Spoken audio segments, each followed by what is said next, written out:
kind permission, I would like to begin this session today. Today is indeed a very, very special session of your edition of webinar series for knowledge cross-selling, which is a very, very special initiative of MIT World Peace University. Today's topic is COVID-19, gauging the long-term impact and explaining the Stockdale paradox. And today we all are really, really fortunate to have a very, very esteemed speaker with us today, Shri Om Prakash Hisaria ji, who's a Senior Vice President, Reliance Industries Limited, formerly Indian Trade Services, Government of India. He has already joined all of us, and it is my honor and privilege to introduce him to all of you. Shri Om Prakash Hisaria ji took his education. He graduated in economics from Kane College, University of Delhi. And a point to be mentioned here that he was the university topper. Then he did his post-graduation in management from IIM Ahmedabad, 1988 to 89. He has a postgraduate diploma in international business from Indian Institute of Foreign Trade, New Delhi. He also has done a specialized course on export control in dual-use commodities and technologies from University of Georgia. If I have to talk about his professional experience, of course, I'll need probably the time of this entire webinar. But in short, if I have to share with you, he is basically a trade policy professional who has a well-rounded view of the processes of trade policy formulation, as well as a close-ring view of how the policies impact business. He had a best opportunity to use his academic professional training to apply in work to get the desired results in public policy as well as in private sector. Since 2009, he is currently working as the Senior Vice President with Reliance Industries Limited, heading the trade policy, cross-border taxation, and compliance functions of the group at the group level. That is, including Reliance Industries Limited, in the Reliance Jio Infocom Limited, Reliance Retails Limited, and probably all other group entities.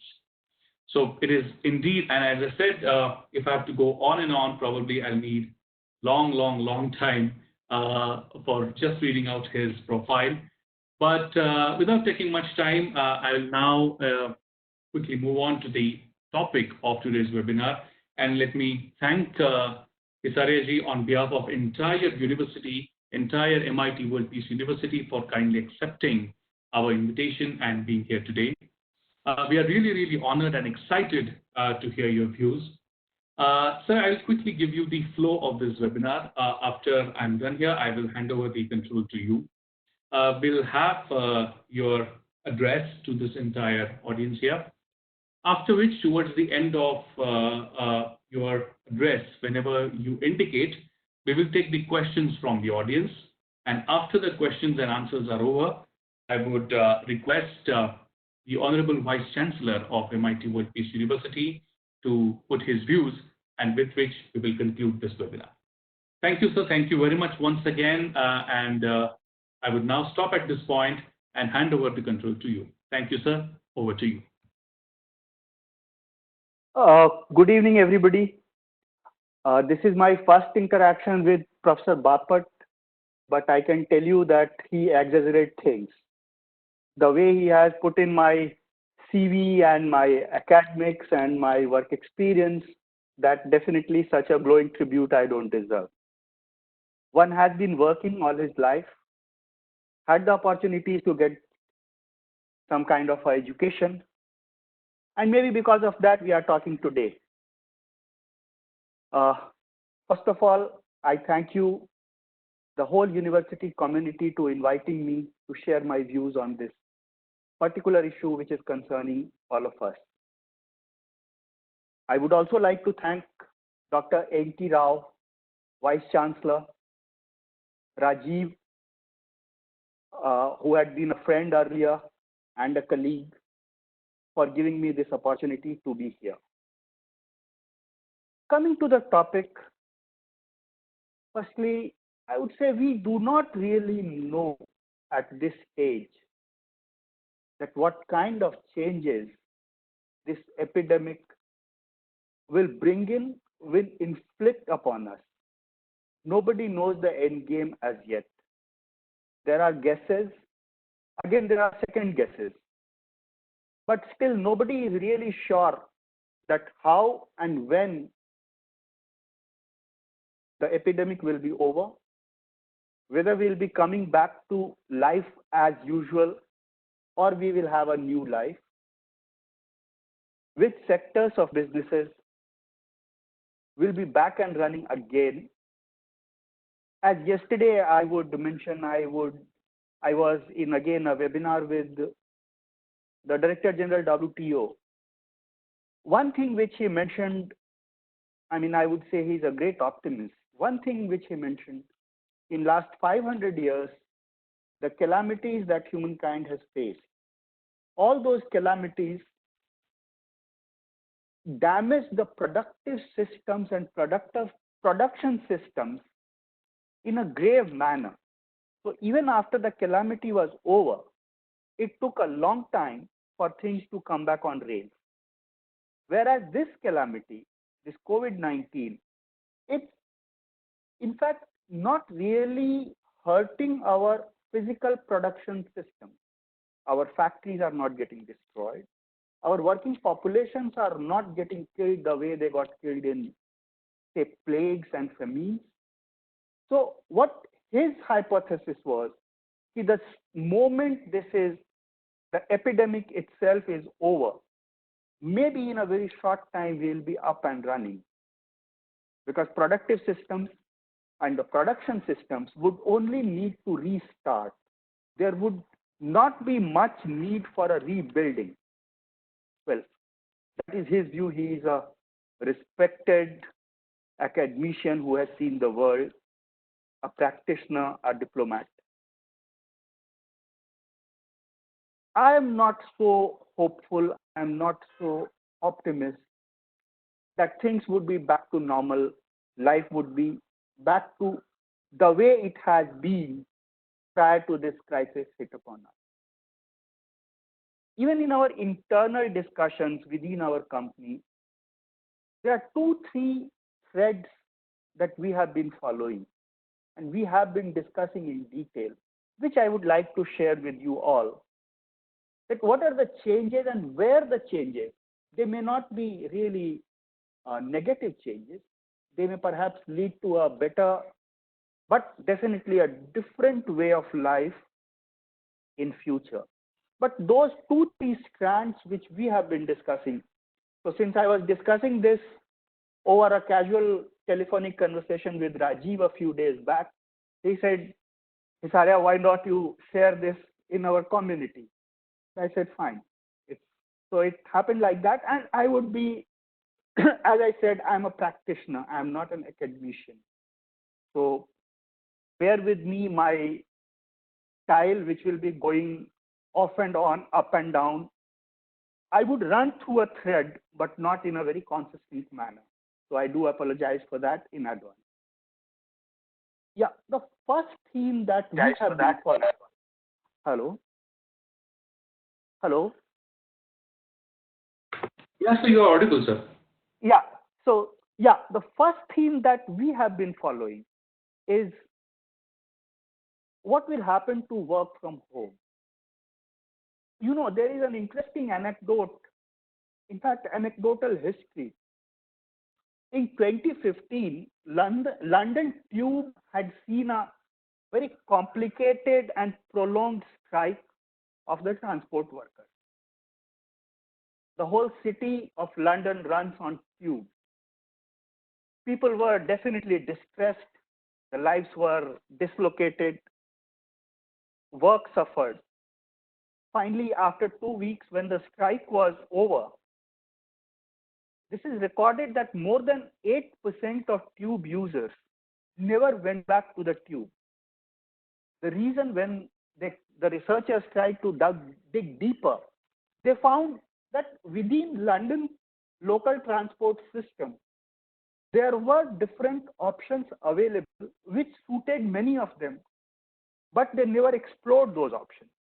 So this strike provided them with the kind of, you can say, opportunity.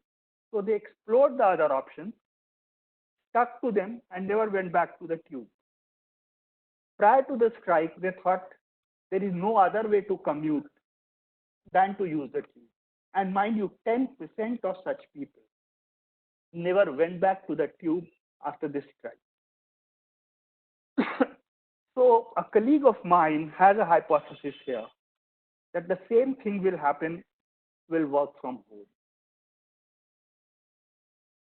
Presently, all corporates, we all, like our teams, are working from home.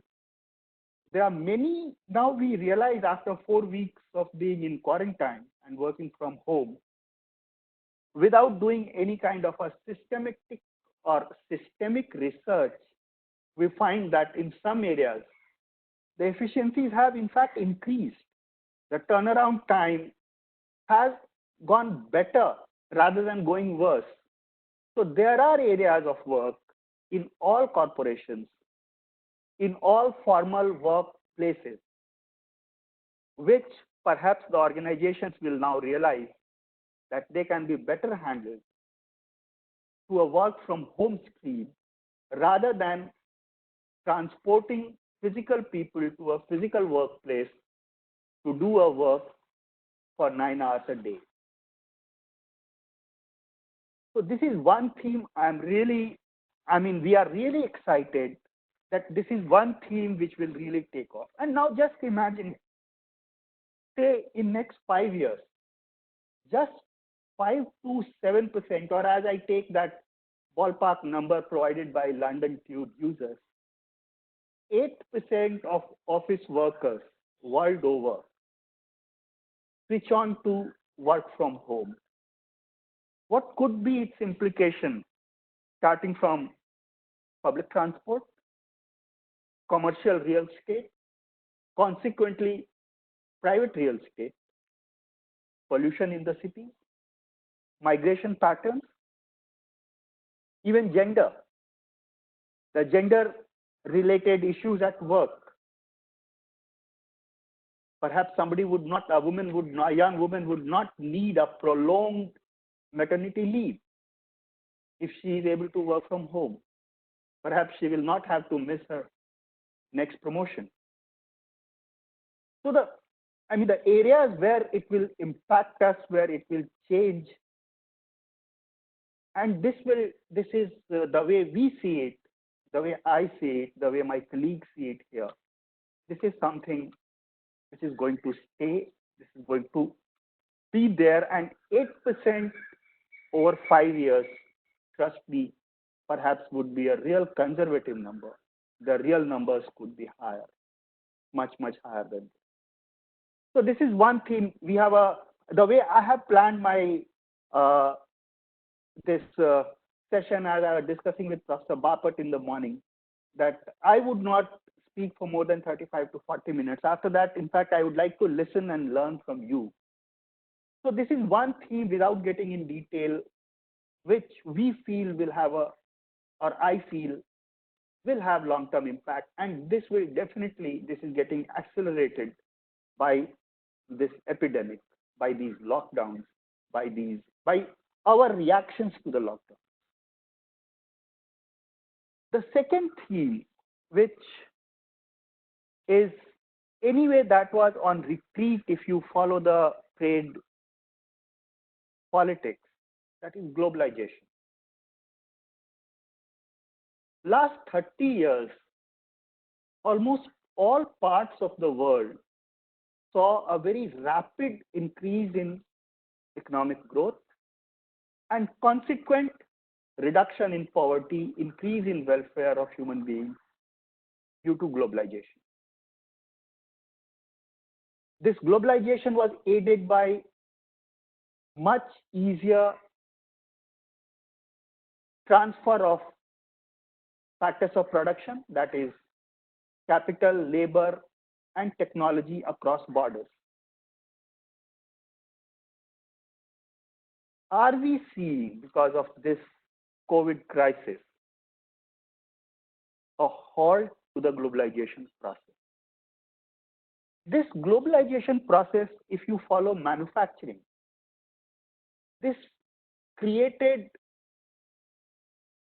very complicated supply chains spread across nations. Can you imagine production of an iPhone by a factory in China is dependent on component manufacturing in 7 Southeast Asian countries, South and Southeast Asian countries, software development in California and Ireland, and finally, when an iPhone comes out of a factory in China, if the supply chain in any one of these 9 countries is impacted, the supply of iPhone gets impacted world over. And I would tell you, there are much more complicated supply chains in different products. In automobiles, the supply chains are further complicated. It's a single component crossing border 3 times before it gets embedded in an automobile. So when there are possibilities of such crises hitting different parts of globe at different times, then can you sustain such complicated supply chain and have a reliable manufacturing? Let's take, for example, first the COVID crisis hit China. The factories in China were closed for 3 months. By the time the Chinese factories started to reopen, we saw the factories in India, which are part of that same supply chain, the factories in South Korea, the software developers in California, in Ireland, they started getting closed. When they restart, perhaps a second wave of or final wave of this virus would have hit China. Can you have, or is it wise to have such complicated supply chains? If you want to simplify your supply chain, especially in manufacturing, then of course, if you again go back to the old model, one big factory having 100 ancillary units in the same industrial complex, or maybe within a radius of 50 kilometers, then you are moving away from globalization. Of course, it will take away a lot of efficiencies which have been brought in by the process of globalization. But the supply chains would perhaps be more reliable. They would be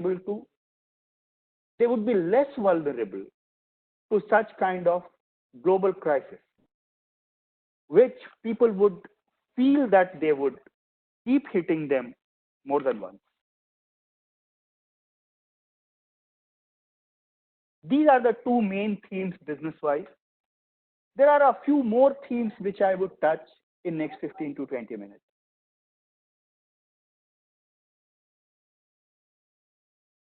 There is a joke that American system had some kind of a contingency plan even for an alien invasion. But none of them thought that a virus would hit them and would kill more than 40,000 American citizens in such a short time,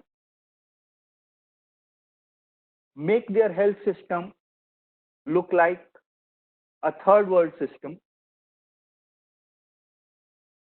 make the nation go to a lockdown.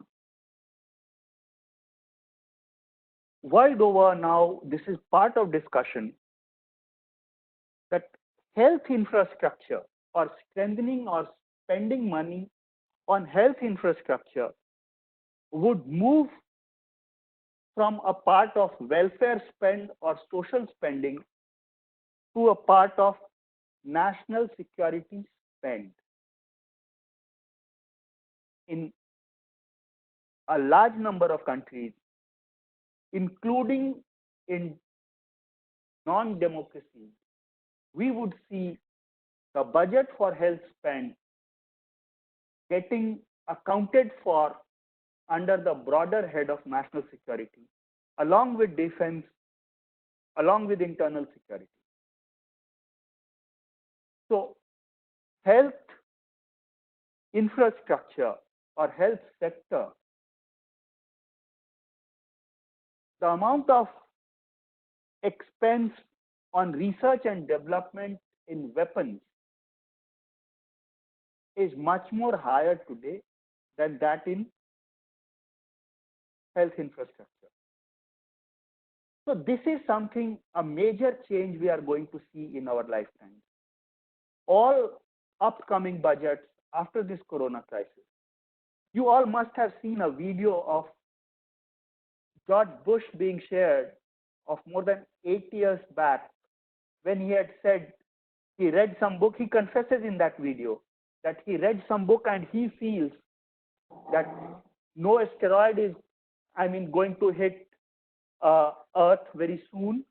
Neither aliens are going to invade, but the next crisis that we will face will be from a virus infection, which will become a global epidemic.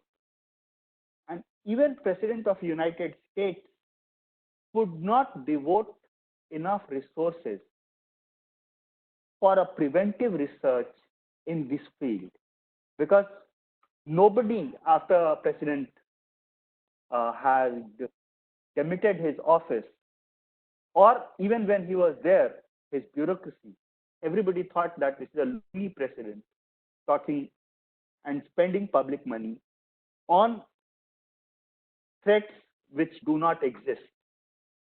So you thought that it's wiser to spend money to defend us against alien invasion, but unwise to spend money on research which will take care of an epidemic created by a virus in future. So this is the third trend which definitely is going to be there.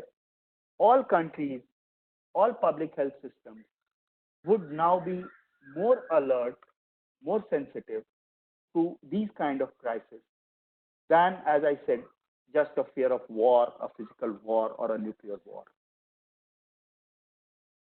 The fourth trend: which industry sectors would change fundamentally? Which one of them would perhaps see a collapse? Or which one of them see a transformational paradigm change in their operations? There are no marks for guessing for the first sector, travel and transportation. The sector has collapsed.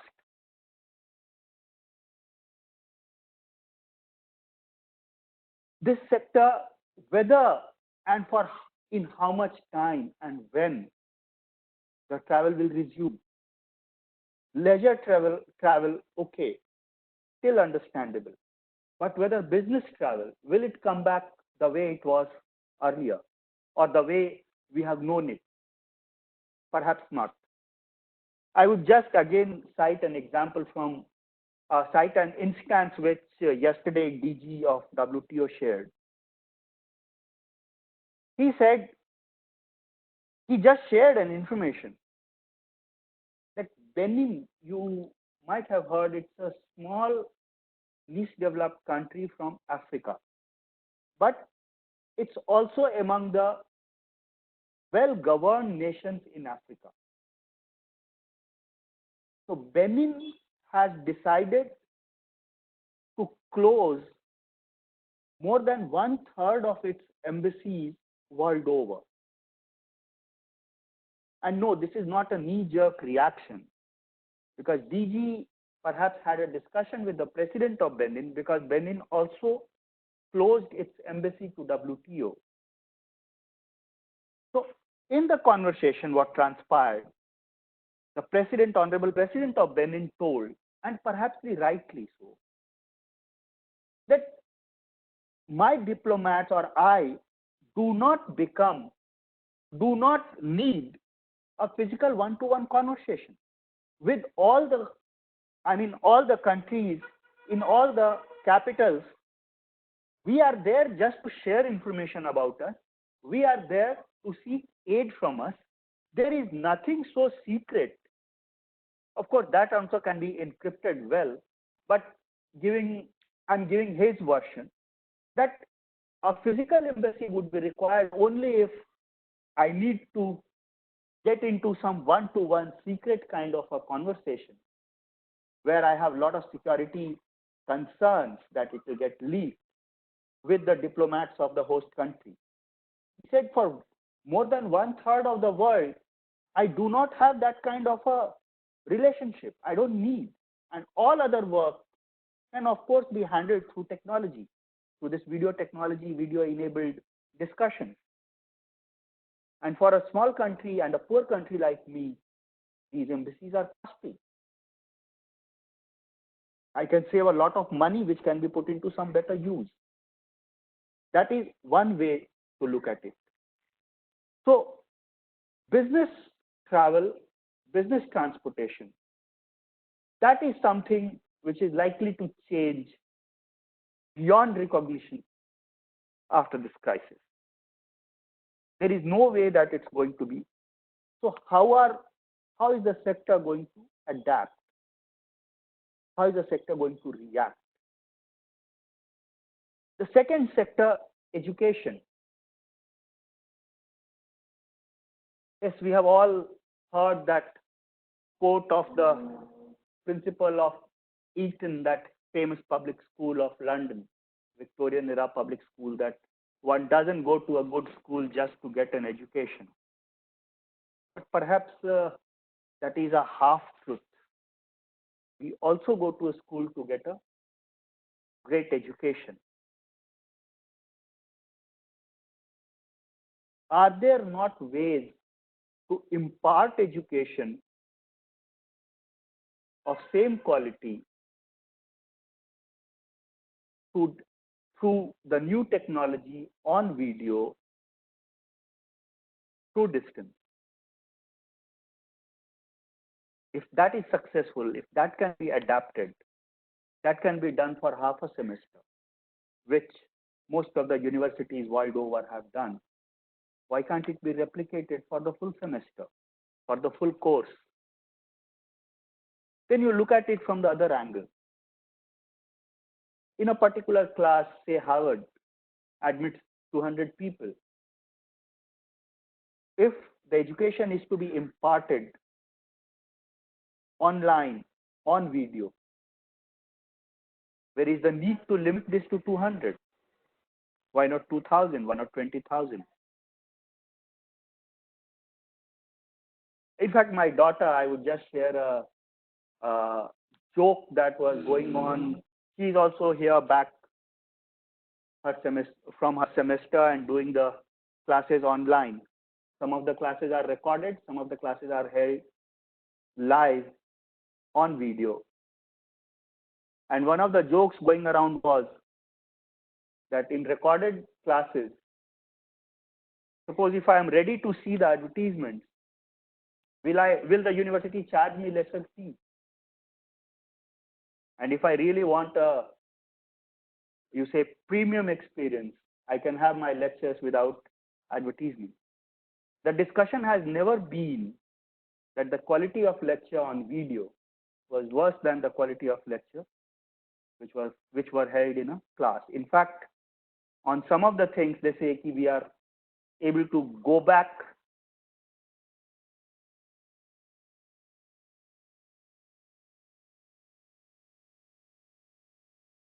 Hello, perhaps I went on mute in between. So, in fact, the video classes, the recorded classes have some benefits also. So, education, again, this is one sector. Travel and transportation, another sector. Defense, the third sector. These three we feel will change forever and will change beyond recognition after this crisis. since we are mainly a hydrocarbon company, so we also look at everything from a hydrocarbon entrepreneur's perspective or viewpoint.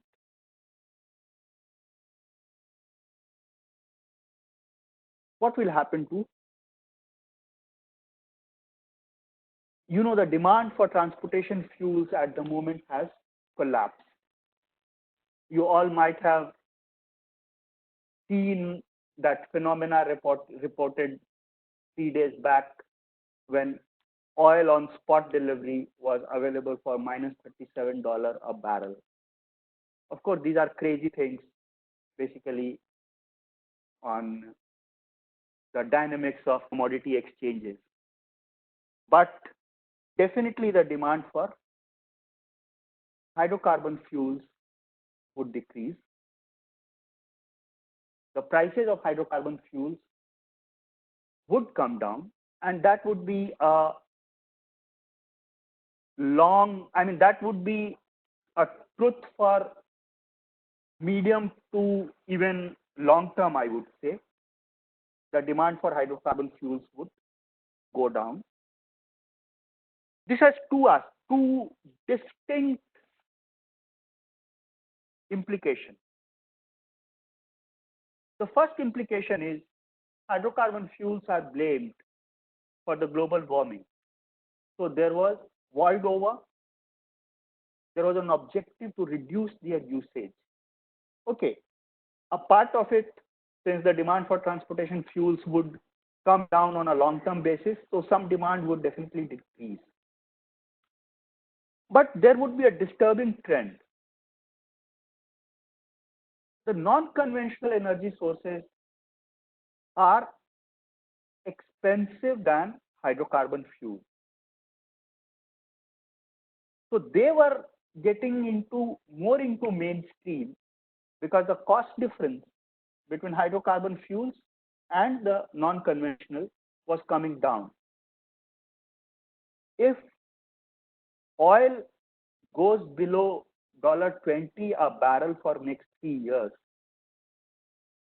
then we must all be ready to see the bankruptcies in non-conventional sector. There would be no incentive left. The gap between the prices of non-conventional and the conventional sources of energy would be too steep. The governments would not be left with enough money to finance the increased usage of non-conventional. So this is one aspect of this crisis, which is bringing down the price of oil so low. It will push back the adoption rate of non-conventional very significantly. So that is one negative that we see so far as global warming and pollution and those kind of impact of this crisis is concerned. And the second thing, there are few countries in the world who are completely dependent on selling oil.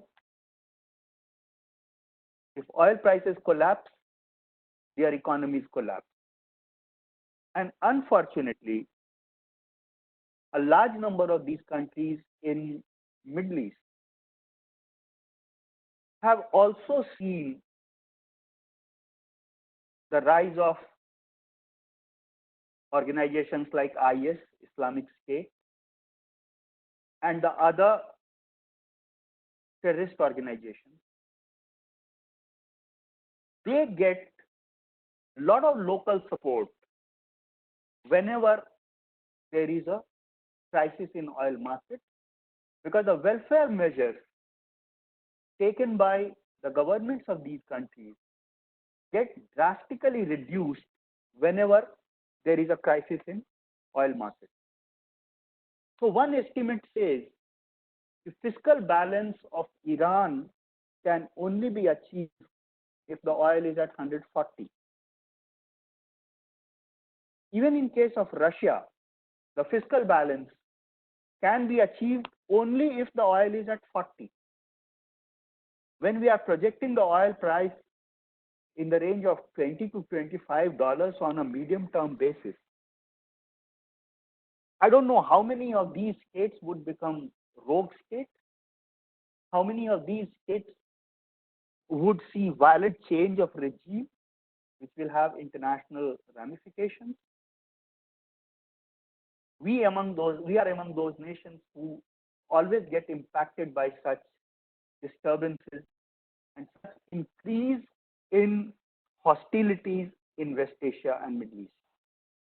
So that is another aspect which will be driven by or which will be aided by this crisis. The deeper this crisis is, the higher would be the probability of some of these nations getting destabilized.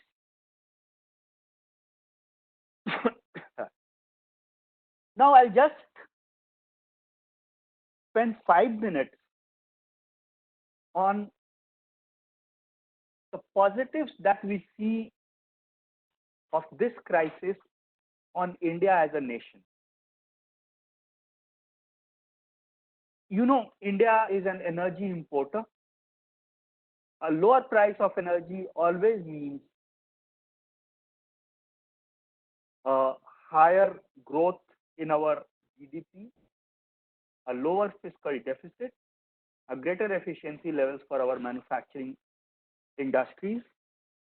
So definitely a lower oil price, if it persists up in medium term, will bring us a lot of positive economic dividends. The second, the nations as well as the companies are looking at diversifying their supply chains. In fact, Japan, you might have all seen and read in news that Japan has established a fund for their companies to support their companies to get their manufacturing out of China. So when all this shift happens out of China, then we expect fresh round of investment in India's manufacturing sector from the companies who would be diversifying their manufacturing bases away from China. Then we have also been seeing world over, the governments are coming out with packages for their industries, and some of them are huge. Like the US government package for their economy is approximately $2 trillion, which is 2/3 of India's GDP. With so much of money in their hands, we expect investment, whether direct investment or portfolio investment in our economy from the companies in Europe and mostly in US to increase, and of course Japan. Japan, I mean, we can say the package that Japanese government has announced is $1 trillion. That is 20% of the GDP of Japan. It's a huge amount of money that they are pouring in to revive their economy, the effects of the recession. So we also should be hopeful that once the direct effects of this crisis, this epidemic are over, then we should see a lot of investment in our manufacturing, a lot of foreign investment in our manufacturing. So these two are the positive trends that we are seeing for Indian economy. And now the last part, which is the most easier part of my discussion, that Stockdale paradox. And there is not much to add, there is not much to say here. A number of you must be knowing this, must have heard this, and also a number of you might have Googled it. So this is a simple concept introduced by Jim Collins in his book Good to Great. You all must have heard about the book Good to Great, a great work of, say, leadership, a great work with respect to leadership, corporate leadership. Mr. Stockdale was a American Navy officer who was a prisoner of war in Vietnam. He survived 7 years, more than 7 years, the harsh conditions of prison in Vietnam, came back to US, joined his post again, in fact, became a vice presidential candidate and lived his life to the full after such debilitating imprisonment. This paradox only talks of a psychological duality. It says, in a crisis, yes, you have to be optimistic that I'll come out of this crisis. But at the same time, you also must know that how deep trouble you are in. If you ignore that, your optimism will not see you through. In fact, when Mr. Jim Collins was interviewing Mr. Stockdale before he wrote this paradox in his book, he asked Stockdale that who were the people who couldn't survive, who died heartbroken in the prison. I'm sure Mr. Stockdale was not the strongest person physically in the whole prison. So a very simple reply he gave, that it is the optimists who died first. The optimists, the pure optimists, without realizing that where they have been imprisoned, why they have been imprisoned, what is happening in the war, they would somehow hope that, oh, by Christmas I'll be free. It's not based on their reality that they are facing, on their hard reality. They would just be optimists. They would create a say, future goal in their mind or a future hope in their mind that I'll be out by Christmas. Christmas will come, they would not get released. So they would say, okay, no, okay, it's getting delayed. I would be out by Easter. They will make themselves strong. They would be out by Easter. Again, Easter would come and go. They would say, okay, Thanksgiving is sure I am going to be released. Thanksgiving will again come and go. Time for next Christmas. They would give up the hope in their mind and their body would succumb physically. So again, this pandemic will see three types of companies. One, the leadership which are pessimistic. They would realize, they would think that, okay, the game is over. So for them, the game would be over before even fighting it out. So they would be over. Then there would be optimists. They would say, okay, what this virus will do.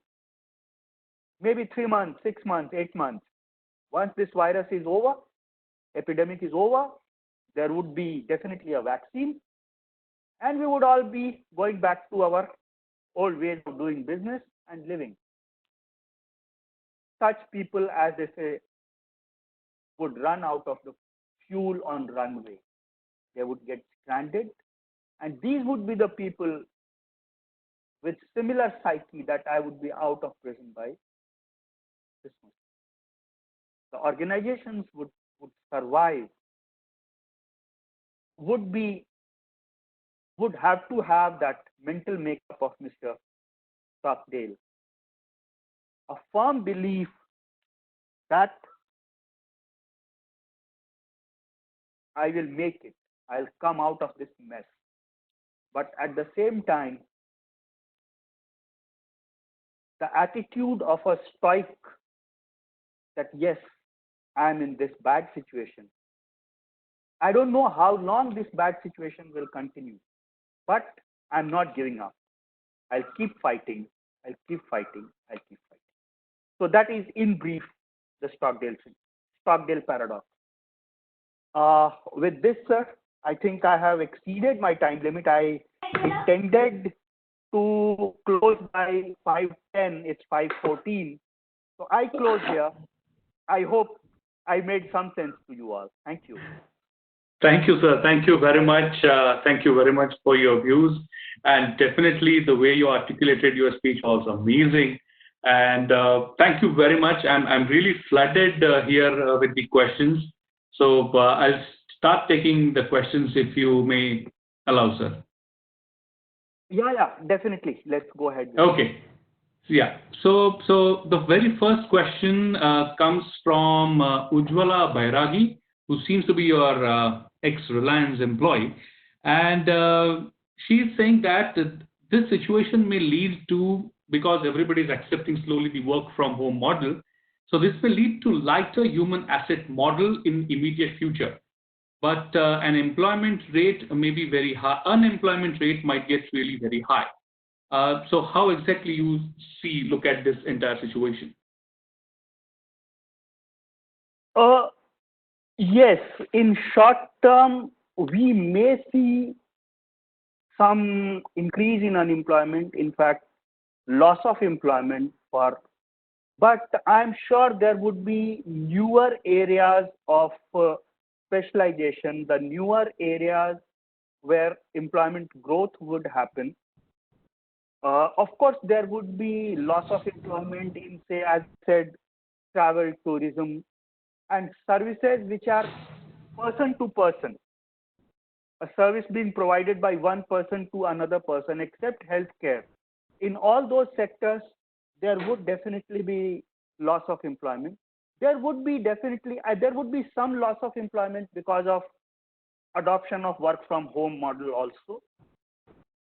There would be increase perhaps also of what they say gig economy workers, the people who are not Right. permanently employed but who take on those short-term contracts and work on that basis.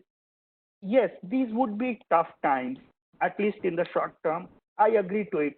But I'm an optimist that there would be newer areas of work streams which will keep us.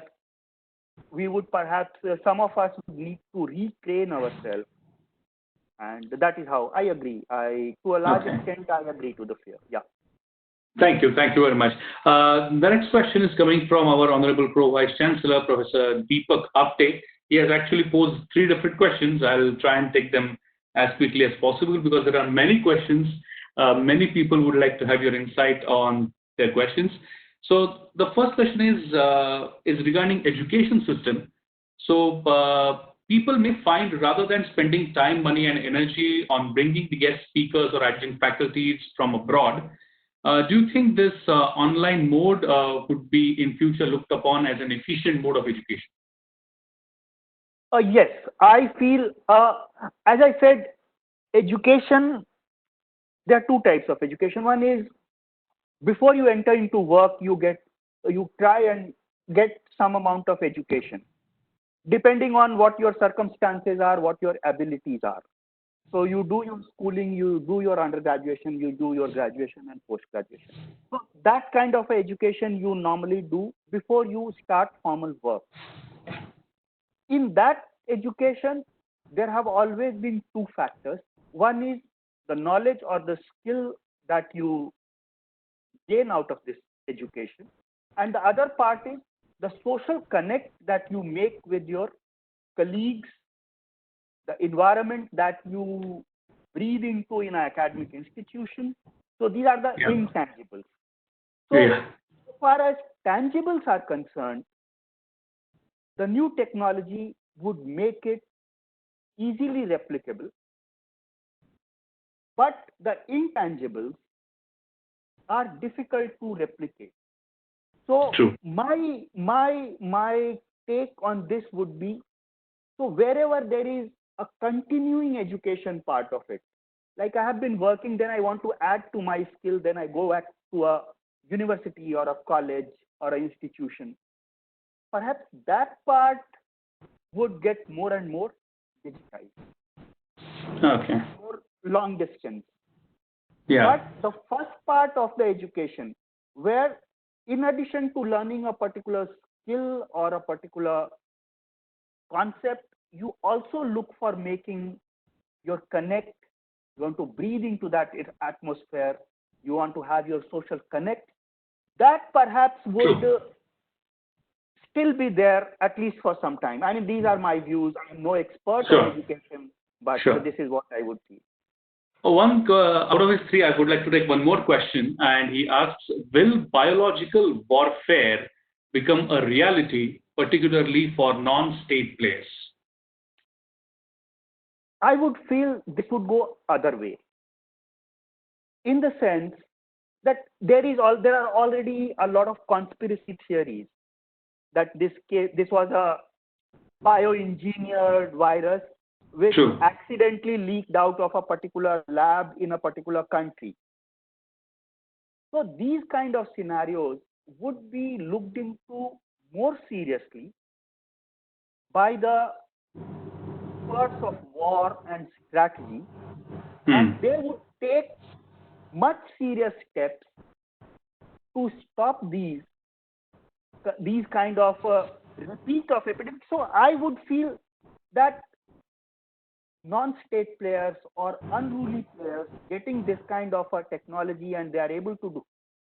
So I would, here my views are completely opposite. What I would feel that there would be stricter control on such, there would be stricter vigilance, and people would be Okay. more serious in controlling these by using all means, because everybody realizes that this is one world. Yeah. And there is no guarantee that only somebody in slum in Bombay would die and not in a skyscraper in New York. True. So I would feel the other way. Right. Next question is quite direct question from Vedashri Mali, and she asks, what is the impact of oil prices on Reliance Armaco deal?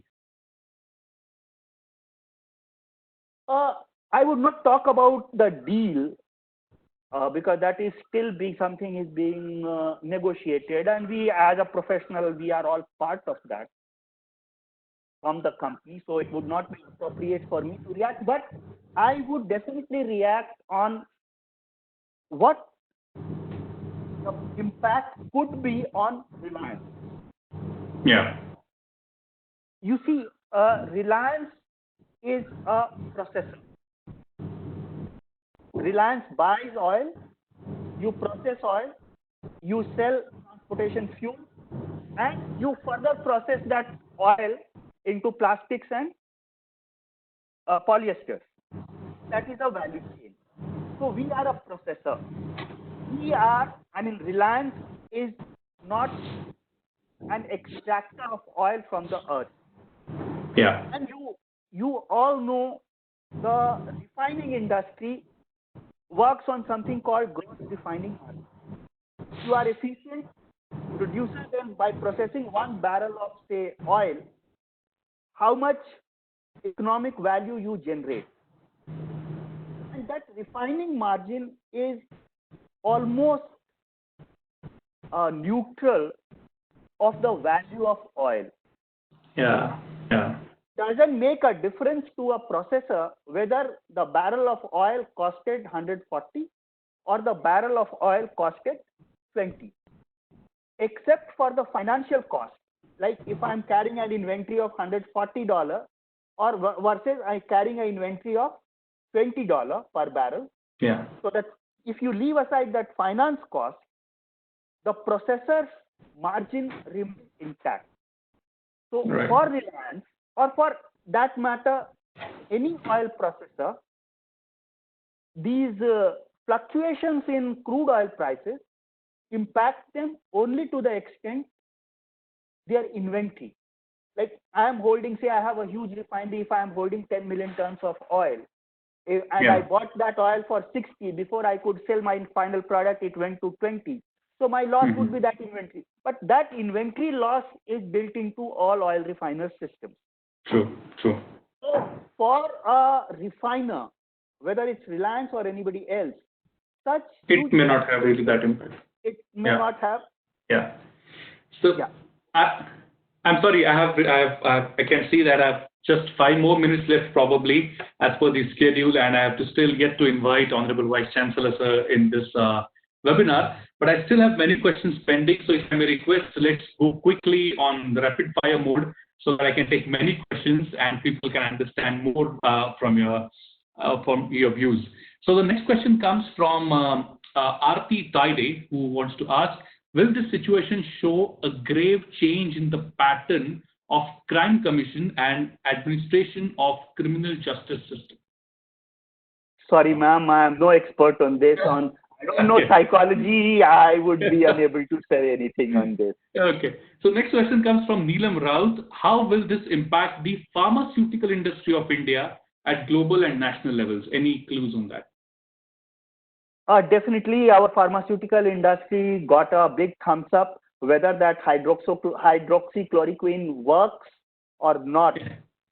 Our pharma industry got a good reputation, and they should work on it. And again, I would feel that the patent laws should get and will get a bit loosened, and our pharma industry would benefit. Okay. So the next question comes from Sunil Somani, who would like to ask, will and how Indian economy sustain this pandemic? That's a big one. If we go by the experts or the international institutions' predictions, still even IMF is keeping us in positive zone. That is, no negative growth for the year 2021. And even if we are not in positive zone, say we dip into negative zone also, everybody, including we, feel that our growth rate would be much better than most part of the world. Very few countries would have a better growth rate than us, and we would scrape through. I'm not saying no unscathed, nobody would, but definitely we would be in a better situation compared to the rest of the world. We are not expecting a huge decline in GDP of 20% and 10%, the way developed world is doing. Okay. So the next question I would like to take quickly because I just have 2 more minutes left. The next question comes from Dr. Minesh Ade, and I would like to ask, what will be the impact on Indian economy if we stop trading entirely or completely with China? No, we won't. It's next to impossible. Okay. This is beyond fiction. Beyond fiction. In my opinion, yeah. This is beyond fiction, in my opinion. Okay. Last question because time is less. Sir, the question comes from Divyanshu and asks, sir, applying the analogy of London Tube, will people stop excessive consumerism after the end of lockdown? Look, people would be a bit, because everybody's incomes and other things would get impacted after such a crisis. You turn to be more cautious, but humans would be humans. Short term, definitely consumption patterns will change, or they would postpone their spendings. But I don't see. I mean, just another view, which I don't find anything negative in consumerism. But sir, in the same context, Varsha Nirlekar asks, Manasi Kapoor asks a question in the same context. With this shrinking in demand for many goods and services, will it be a challenge for poverty eradication? Definitely. If the growth comes down, the poverty eradication, definitely. Employment opportunities come down, growth comes down. The government and society has less resources to spend on social sector. It has a negative impact, definitely. Okay. I'll have to stop here. It's already 5:30. I apologize to all the participants who are still asking questions, and I have many beautiful questions which are coming. Well, here is one question that is coming from Mr. Pranav, It's a little different than other questions, so I would like to take it with your kind permission. As you are a part of Reliance Group, so and entertainment is also a big part of Reliance Group of Industries. So how do you think post COVID-19, Reliance, or not Reliance, the entertainment industry would be impacted? They would, I mean, the growth in the sector would definitely get impacted because you can see all movie halls are closed, the theaters are closed, only the online mode of transmission is available. So this year would be definitely difficult. Entertainment also includes, say, sports. All the sports events are not on at the moment. They're not happening. So this industry is definitely seeing a bad year this year. But this will come back. This industry will not be really impacted for a long term. This will come back. Thank you, again, sir. As I said in my beginning, this industry, the production systems are already intact. They just need a green flag and they will all be out in open. Thank you, sir. Thank you, sir. It's now time that I invite our Honorable Vice Chancellor, sir. I would request, sir, to, if he can please come online and say a few words. Thank you, Gautam. Om Prakash, thanks very much for so much information that you gave. I think every one of us, we have enjoyed with what you have shared. We look forward to having you for many more interactions and draw more knowledge from you. Thank you very much on behalf of everyone in MITWQ. Thank you very much. In the end, this is, I really love this interaction and I'm thankful to MITWPU, the Honorable Vice Chancellor, Professor Bapat, and all of you for bearing with me for 61 minutes. Thank you very much. Thank you, sir. Thank you very much. Thank you, everyone. Thank you, sir, for being part of this session of edition. Thank you, Rajiv. Our casual conversation led to this 1 hour of torture for all of you. I'm grateful. Thank you so much. Thank you so much. You are welcome, Rajiv. You are welcome, Rajiv. You are always a great friend. Yeah. Always grateful. Thank you. Thank you. Thank you. Thank you, sir. Thank you very much, everyone. Thank you. Please be there with us for the next session of edition. We all are posting the next sessions and their web links. Please be there. See you back in the next time. Stay home. Stay safe. Thank you. Thank you very much.